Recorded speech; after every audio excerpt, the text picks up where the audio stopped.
In this video, I want to give a motivating problem for the idea of what's called the Laplace transform. Here I have a tank with water coming in and water coming out. We're going to assume this tank holds 1,000 liters of water.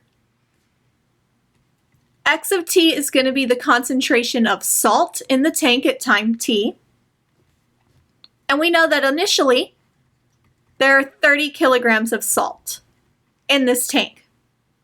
We also know that the water is leaving the tank at a rate of 6 liters per minute, as well as entering the tank at a rate of 6 liters per minute.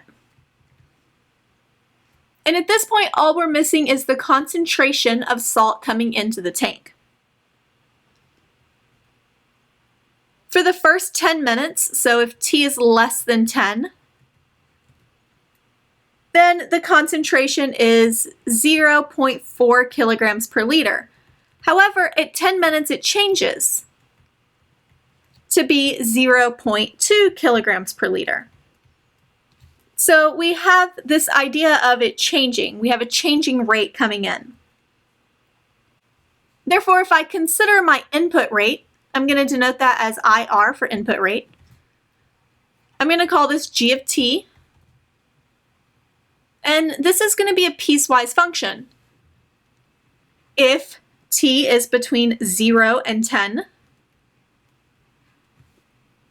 then we have 6 times 0.4, since we need to look at the rate that it's coming in as well as its concentration. So 6 times 0.4, which would be 2.4.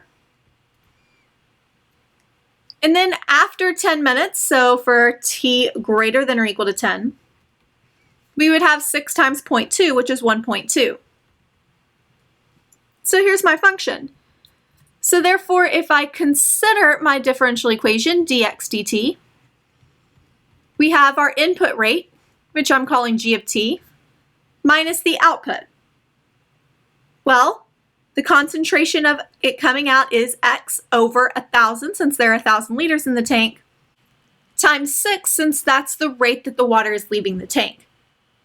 And we can simplify this slightly to be g of t minus 3 over 500 x of t.